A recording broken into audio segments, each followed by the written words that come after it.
Rencana Presiden Prabowo Subianto untuk menampung sementara warga Gaza mendapat sorotan dari media asing.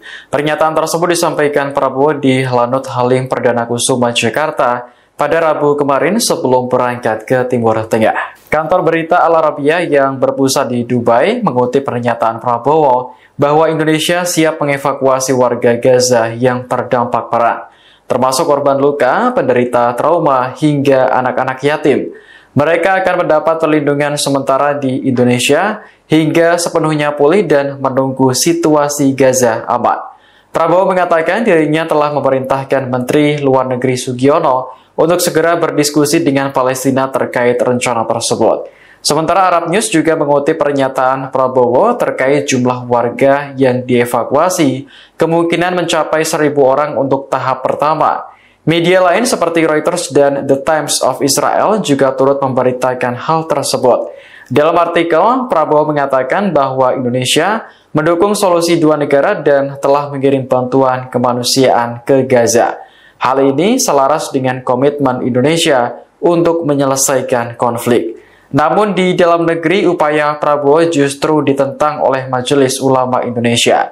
MUI menyebut pemindahan atau evakuasi warga Palestina dari Gaza merupakan bagian dari tipu muslihat Israel. Rencana Presiden Prabowo Subianto untuk menampung sementara warga Gaza mendapat sorotan dari media asing. Pernyataan tersebut disampaikan Prabowo di Lanut Halim Perdana Kusuma, Jakarta pada Rabu kemarin sebelum berangkat ke Timur Tengah. Kantor berita Al Arabiya yang berpusat di Dubai mengutip pernyataan Prabowo bahwa Indonesia siap mengevakuasi warga Gaza yang terdampak perang, termasuk korban luka, penderita trauma, hingga anak-anak yatim. Mereka akan mendapat perlindungan sementara di Indonesia hingga sepenuhnya pulih dan menunggu situasi Gaza aman.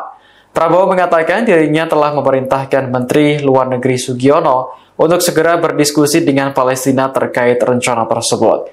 Sementara Arab News juga mengutip pernyataan Prabowo terkait jumlah warga yang dievakuasi kemungkinan mencapai 1.000 orang untuk tahap pertama. Media lain seperti Reuters dan The Times of Israel juga turut memberitakan hal tersebut. Dalam artikel, Prabowo mengatakan bahwa Indonesia mendukung solusi dua negara dan telah mengirim bantuan kemanusiaan ke Gaza. Hal ini selaras dengan komitmen Indonesia untuk menyelesaikan konflik. Namun di dalam negeri upaya Prabowo justru ditentang oleh Majelis Ulama Indonesia. MUI menyebut pemindahan atau evakuasi warga Palestina dari Gaza merupakan bagian dari tipu muslihat Israel.